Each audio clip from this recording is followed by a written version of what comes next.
అశ్వత్థామని అల్లూరి సీతారామరాజు గారు కలవడం జరిగిందా? అందరికీ తెలిసిన విషయమే. అశ్వత్థామకి శ్రీకృష్ణుడిచ్చిన శాపం కారణంగా మానని గాయాలతో అడవుల్లో తిరుగుతూ ఎవరి కంటికి కనబడకుండా తపస్సు చేసుకుంటూ కాలాన్ని వెళ్లబోచుతున్నాడని అందరికీ తెలిసిన సంగతే. ద్వాపరయుగం పూర్తయి నేటికి 5150 సంవత్సరాలకు పైగా గడిచిపోయింది. ఈ 5150 సంవత్సరాలలో చాలా మంది అశ్వత్థామను కలిశామని, ఆయనను గుర్తించామని పైలట్ బాబా మరియు కుమారవ్యాస వంటి వారు చెప్పడం ద్వారా, అలాగే కొన్ని పుస్తకాల ద్వారా ప్రస్తుత ఆధునిక ప్రజలకి ప్రయత్నిస్తే అశ్వత్థామ గారిని కలవవచ్చు అనే ఒక అవగాహన అయితే ఏర్పడింది. అయితే అల్లూరి సీతారామరాజు గారు సాయుధ పోరాటాన్ని ప్రారంభించక ముందు దట్టమైన అడవి ప్రాంతాల్లో కొండ గృహల్లో తపస్సు చేసుకునేవారని, ఆయన కాళీమాత భక్తుడని, కాళీమాత ప్రత్యక్షమై కొన్ని వరాలు కూడా ఇచ్చిందని ఎప్పటికీ మన్యం ప్రాంతంలోని గిరిజనులు ప్రగాఢంగా నమ్ముతారు. అలా గిరిజనులు నమ్మడానికి ముఖ్యమైన కారణం కూడా లేకపోలేదు. ఆ కాలంలో వైద్య సదుపాయాలు అంతగా లేని అడవి ప్రాంతంలో అత్యవసర పరిస్థితుల్లో ప్రాణాపాయంలో ఉన్న గిరిజన ప్రజలను తన తపశ్శక్తిని ఉపయోగించి నయం కాని మొండి రోగాలను కూడా నయం చేసి గిరిజనుల ప్రాణాలను కాపాడేవాడని ఎప్పటికీ మన్యం ప్రజల హృదయాల్లో మారుమోగుతూనే ఉంది. అలాగే అల్లూరి సీతారామరాజు గారు దట్టమైన మన్యపు అడవిలో దేవి ఉపాసన చేస్తున్న సమయంలోనే పురాణ పురుషుడైన అశ్వత్థామను కూడా కలవడం జరిగిందనే ఒక కథ కూడా ప్రచారంలో ఉంది. అల్లూరి సీతారామరాజు గారు సన్యాస దీక్ష స్వీకరించిన తరువాత భారత స్వాతంత్ర్యం కోసం భారతీయులు పడుతున్న కష్టాలను చూసి చలించిపోయాడు. అదే సమయంలో బ్రిటిష్ వారు మన్యం ప్రజలపై జరిపే దారుణమైన దాష్టికాలను చూసి సహించలేక సాయుధ పోరాటమే సరైన పరిష్కారమని నిర్ధారించుకున్నాడు. ఎప్పటిలాగానే ఆ రోజు కూడా దేవి ఉపాసనకు సమయం అయిందని దగ్గరలో ఉన్న చిన్న నదీ పరివాహక ప్రాంతానికి వెళ్లి స్నానం ఆచరిస్తున్న సమయంలో అడవిలో ఒక ప్రదేశం నుంచి బాధతో అలమటిస్తున్న ఒక జంతువు యొక్క అరుపు వినిపించింది. అటువైపుగా వెళ్లి చూస్తే ఒక పెద్ద జింకకి గాయమై నడవలేని స్థితిలో పడి ఉండగా, అదే సమయంలో జింక వైపుగా ఒక పొడిగాటి వ్యక్తి ఆ జింకను సమీపించి అడవిలో దొరికిన ఆకులు పసరలతో ఆ జింకకైన గాయాన్ని నయం చేయడాన్ని గమనించిన అల్లూరి సీతారామరాజు ఆయన వద్దకు సమీపించి, మహానుభావ, ఎవరు మీరు? ఈ అడవి ప్రాంతంలో ఇంతకు ముందు నేనెప్పుడు మిమ్మల్ని చూడలేదే. మీరు చేసిన వైద్యంతో నొప్పిని మరిచిన ఆ జింక మీకు ఎలా మచ్చికయింది? ఆ గాయాన్ని ఇంత త్వరగా ఎలా నయం చేయగలిగారు అంటూ అల్లూరి సీతారామరాజు గారు ఆయన్ని అడుగుతారు. కానీ ఆ వ్యక్తి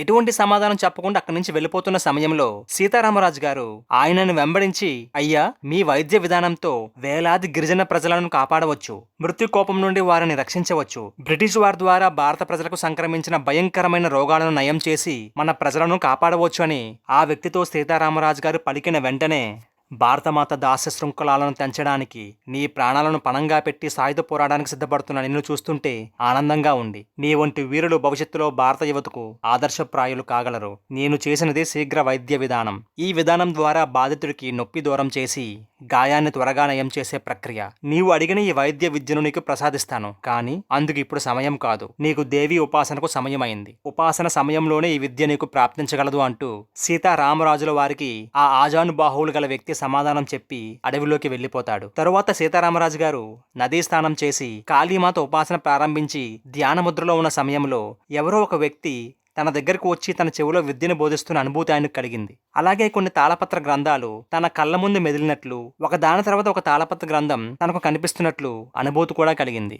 కాసేపటి తర్వాత ధ్యానముద్ర నుంచి బయటకు వచ్చిన సీతారామరాజు గారికి అమ్మవారిని పూజించేందుకు తీసుకొచ్చిన తామర పత్రాలపైన తను ధ్యానంలో దర్శించినటువంటి తాళపత్ర గ్రంథాల మీద రాయబడిన వాక్యాలు కనిపించడం తటస్థించింది. వాటిని సీతారామరాజు గారు పరిశీలించిన తరువాత అడవిలో తనను కలిసిన వ్యక్తి చెప్పిన మాటలు గుర్తుకు వస్తాయి. దేవి ఉపాసన సమయంలోనే విద్య ప్రాప్తిస్తుందన్న విషయం గుర్తుకు వస్తుంది. వైద్యానికి సంబంధించిన విద్యతో పాటు శత్రువులు చుట్టుముట్టినప్పుడు వారి నుంచి అదృశ్యమై వేరే ప్రాంతంలో ప్రత్యక్షమై యుద్ధం చేయగలిగే విద్యను కూడా ఆయనకు ఇవ్వడం జరిగింది. అందువలనే సీతారామరాజు గారు బ్రిటిష్ వారితో పోరాటం చేస్తున్న సమయంలో కొన్నిసార్లు తన ఉన్న ప్రదేశం నుంచి అదృశ్యమై వేరే ప్రదేశానికి వచ్చి అక్కడ ఉన్న బ్రిటిష్ వారిని భయభ్రాంతులకు గురిచేసి మన్యం ప్రజలను కాపాడేవారని, మన్యంలో దీర్ఘకాలిక రోగాలతో బాధపడుతున్న గూడెం వాసులకి మందులిచ్చి వారి ఆరోగ్యాన్ని కూడా నయం చేసేవారని, చావు ముంగిట ఉన్న వారిని కూడా తన అపూర్వ వైద్య విధానంతో రక్షించేవారని, ఇలా ఎన్నో అద్భుత సంఘటనల గురించి ఎప్పటికీ కూడా మన్యం ప్రజలు కథలుగా చెప్పుకుంటున్నారు.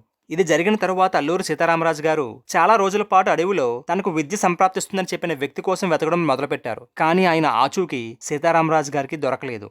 తర్వాత కొన్ని నెలలకు అల్లూరి సీతారామరాజు గారు రెండోసారి ఉత్తర భారతదేశ పర్యటన చేయాలని నిర్ణయించుకుంటారు. అందులో భాగంగా అప్పుడు ఆయన కాశీకి వెళ్లి కాశీ విశ్వనాథుని దర్శించుకున్న తరువాత గంగానది తీరంలో ధ్యానముద్రలో ఉన్నప్పుడు ఒక స్వరం ఆయనకి వినిపిస్తుంది. రామా, విద్య అందిందా? విద్యను అభ్యసించావా అని. కళ్ళు తెరిచి చూడగా ఎదురుగా తను ఇంతకు ముందు అడవుల్లో చూసిన వ్యక్తి తనకు ప్రత్యక్షమైన నదీ స్నానం చేస్తూ ఉంటాడు. అప్పుడు ఒక్కసారిగా అల్లూరి సీతారామరాజు గారు ఆయనకు గురుస్థానం ఇచ్చి నమస్కరించి, స్వామి, మీరెవరు? మీరు చెప్పినట్లే దేవి ఉపాసన సమయంలోనే ఆ విద్య నాకు ప్రాప్తించింది. తర్వాత మీకోసం చాలాసార్లు అడవుల్లో వెతికాను. కానీ మీ జాడ నాకు లభ్యం కాలేదు అంటూ ఆయనకు చేతులు జోడించి నమస్కరిస్తాడు. అప్పుడు వెంటనే ఆ వ్యక్తి ఇలా అంటాడు: దేశ స్వాతంత్రం కోసం స్వజనుల బాధను ఆర్తిని తీర్చడానికి అనుక్షణం తాపత్రయపడే నిన్ను చూస్తుంటే ఆత్మతృప్తి కలుగుతుంది. భరతఖండ రక్షణకు ఉద్యమిస్తున్న నీలాంటి వీరుడికి చెందాల్సిన విద్యే రామ అది. ఇంక నా గురించి అడుగుతావా? నేను శపించబడి వేల ఏళ్లుగా చావు అనే వరం దరిచేరని ద్రోణాచార్య పుత్రుడను, అశ్వత్థామను అంటూ పలికిన వెంటనే ఆయన అక్కడ నుంచి అదృశ్యమవుతాడు. ఇప్పుడు మీకు చెప్పిన ఈ కథకి సంబంధించిన ప్రామాణికతకి ఆధారాలు ప్రత్యక్షంగా కనిపించవు. మన చరిత్రలో ఇప్పటికీ చాలా మంది అశ్వత్థామను చూశామని, ఆయనతో మాట్లాడామని ఎంతో మంది యోగులు చెప్పడాన్ని మనం గమనించే ఉంటాం. అశ్వత్థామ గారు మహాభారత ఇతిహాసాన్ని చెబుతూ ఉంటే 14వ శతాబ్దంలో కుమారవ్యాస అనే వ్యక్తి కన్నడంలో రాయడాన్ని ఎవరూ కాదనలేని సత్యం. అలాగే పైలట్ బాబా అని పిలువబడే ఒక సన్యాసి కూడా అశ్వత్థామ గారిని కలిశామని చెప్పడం జరిగింది. మన కళ్ళ ముందే అశ్వత్థామను కలిసి మాట్లాడిన వారికి సంబంధించిన సాక్ష్యాధారాలు కనిపిస్తున్నప్పుడు అల్లూరి సీతారామరాజు గారు అశ్వత్థామను కలిశారు అని చెప్పడంలో అతిశయోక్తి ఏముంది? ఎందుకంటే అల్లూరి సీతారామరాజు గారు మన్యంలో చుట్టుపక్కల ఉన్న గ్రామాల్లో అస్వస్థతకు గురైన చాలా మంది గిరిజన వాసులకు వైద్యం చేసి వారి ప్రాణాలను రక్షించారని, అదే విధంగా బ్రిటిష్ వారితో పోరాడుతున్నప్పుడు బ్రిటిష్ వేగులు ఆయనని అనుసరిస్తున్నప్పుడు హఠాత్తుగా ఆయన ఉంటున్న స్థానం నుంచి మాయమై వేరే ప్రాంతంలో ప్రత్యక్షమయ్యారని, అదే విధంగా కొన్ని సందర్భాలలో